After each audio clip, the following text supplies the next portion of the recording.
Halo, Assalamualaikum warahmatullahi wabarakatuh. Terima kasih untuk yang sudah datang ke channel aku. Kalau belum subscribe, tolong jangan lupa di subscribe, kemudian bunyikan lonceng, dan jangan lupa kasih like serta komentar biar aku makin semangat ya.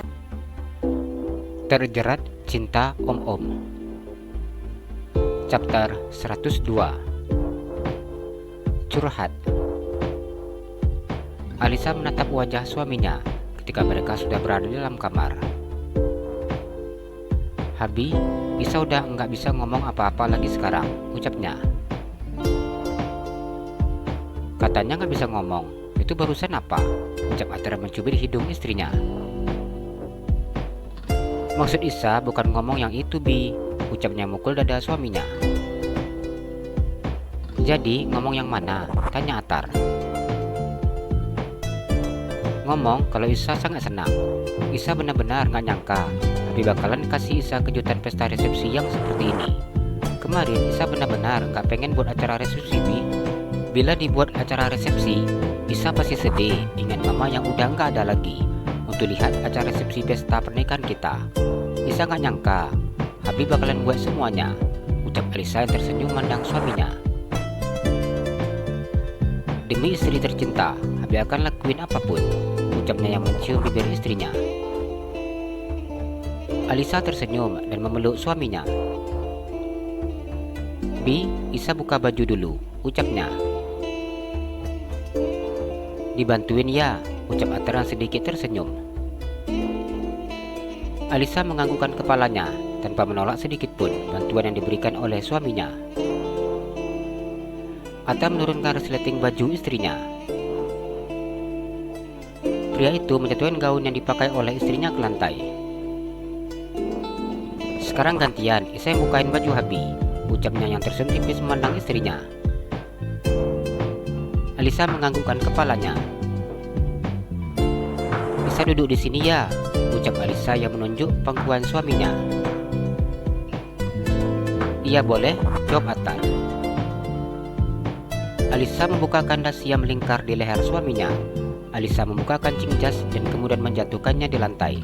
Alisa membuka kancing baju kemeja suaminya dan melepaskan baju kemeja tersebut. Saat ini, suaminya hanya memakai singlet warna putih. Alisa memeluk suaminya dan mencium leher suaminya. Atar tersenyum dan mengusap punggung istrinya.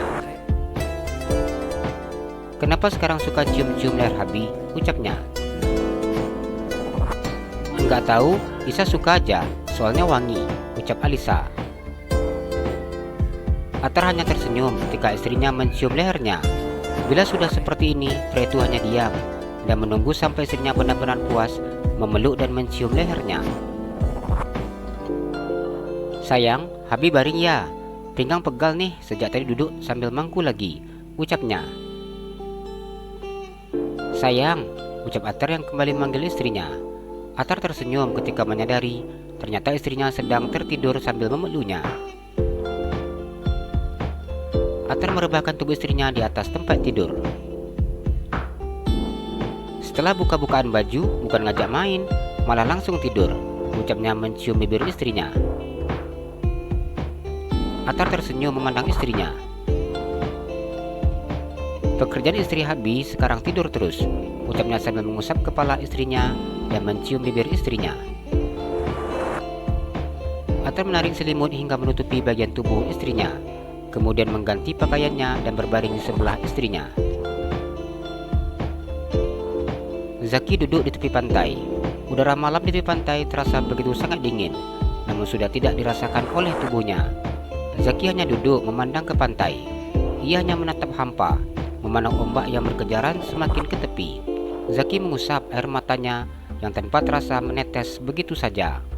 Melihat wajah yang selama ini begitu sangat dicintainya menjadi milik orang lain, membuat hatinya terasa begitu sangat sakit dan juga pedih.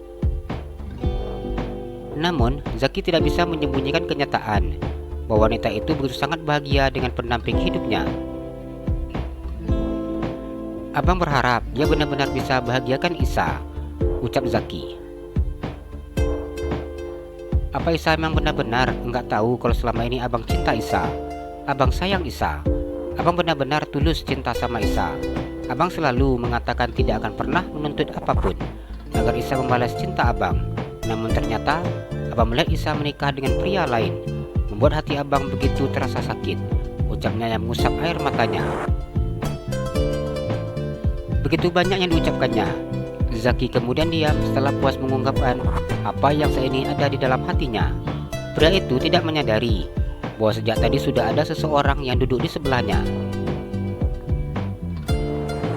Lira tahu abang pasti kedinginan, ucapnya yang meletakkan jaket di bahu pria tersebut.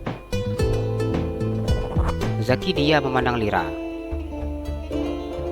Sejak kapan adik duduk di sini? Ucapnya. Baru aja, jawab Lira berbohong. Zaki sedikit tersenyum ketika ia mengetahui ternyata gadis itu tidak mendengar ucapannya sejak tadi.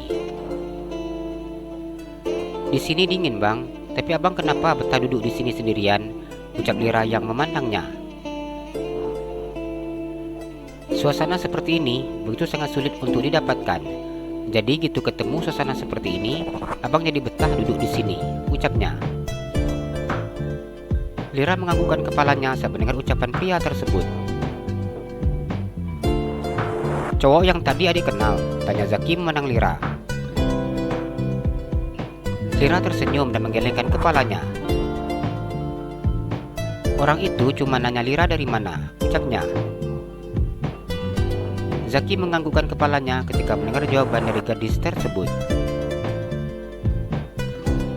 Lira merasa begitu sangat lega ketika melihat Zaki percaya dengan ucapannya. Lira tidak menyangka bahwa ia akan bertemu dengan pria yang terakhir kali membayarnya dengan harga yang begitu sangat tinggi. Lira dia memandang pantai yang ada di depannya. Ingin sekali dia menangis dan mengadu, namun Lira hanya bisa menangis sendiri. Apa jadi rencana coffee shopnya? Tanya Zaki. Lira menganggukkan kepalanya. Setelah pulang dari sini, kita akan langsung cari-cari ruko, ucapnya. Boleh? Orang tua adik di mana? Tanya Zaki. Ada di Jakarta juga. Orang tua Lira udah pisah, jadi mereka sudah enggak bersama lagi, ucap Lira tersenyum memandangnya. Jadi, adik tinggal sama siapa? Tanya Zaki. Lira tinggal sendiri. Kebetulan, Lira dibelikan apartemen sama papa. Jadi sejak SMA, Lira sudah tinggal sendiri, ucapnya yang berbohong. Adik harus sabar kalau keluarga sudah pisah. Maka adik harus pandai-pandai mendekatkan diri dengan mama dan papa, ucap Zaki menasihati. Lira menganggukkan kepalanya. Hati yang terasa begitu sangat sakit ketika mendengar nasihat yang diberikan oleh pria yang saat ini duduk di sebelahnya. Masalah yang dihadapinya tidak sesederhana yang dipikirkan oleh orang lain. Bang, dingin-dingin gini enaknya makan mie rebus. Kita masuk ke villa yuk, minta buat mie rebus sama ibu yang penjaga villa. Tadi Lira ditawarin, ucapnya. Zaki memandangnya dan menganggukkan kepalanya. Boleh, jawabnya. Abang itu kan ganteng, di kampus juga banyak yang naksir. Tapi Lira gak pernah lihat abang punya pacar, ucapnya memandang Zaki. Zaki hanya sedikit tersenyum ketika mendengar ucapan gadis tersebut. Cewek incaran abang sudah diambil orang lebih dulu, ucapnya. Itu namanya takdir bang, ucap Lira yang menepuk pundaknya. Zaki menganggukkan kepalanya. Abang itu bagaikan langit dan bumi dengan orang yang lebih dulu memilikinya. Abang orang biasa, sedangkan pria itu orang kaya. Apa yang diberikan orang itu tidak akan mungkin pernah bisa abang berikan untuk dia. Jadi abang ikhlas, ucapnya. Abang keren. Lira suka dengan cowok yang punya pemikiran seperti itu. Kalau Alisa nggak punya abang, siapa tahu nanti abang bakalan dapat istri yang lebih baik, ucapnya yang tersenyum. Zaki memandang Lira. Adik tahu dari mana kalau orang yang abang maksud Alisa, ucapnya. Ya tahu lah bang, Alisa itu kan cantik, baik, pintar, terus juga polos-polos gimana gitu. Ya pastilah cowok-cowok pada senang, ucap Lira. Adik juga menurut abang polos dan lugu, ucap Zaki. Lira tersenyum kecut ketika mendengar ucapan pria tersebut. Pria itu tidak tahu seperti apa gaya penampilan dan bicaranya bila dia sedang bekerja meladeni tamunya. Ini yang dikasih ke abang jaket siapa? Tanya Zaki. Jaket Lira abang, dan aja itu warnanya pink, ucap Lira. Zaki tertawa saat mendengar ucapan gadis tersebut. Abang dari tadi nggak perhatiin warnanya, ternyata pink ya, ucapnya. Tadi Lira ke pantai pakai jaket karena dingin, tapi lihat abang duduk sendiri kedinginan, terus Lira kasih, ucapnya. Pantes saja wangi, ternyata ini yang punya cewek, ucapnya. Lira hanya tersenyum ketika mendengar ucapan pria tersebut.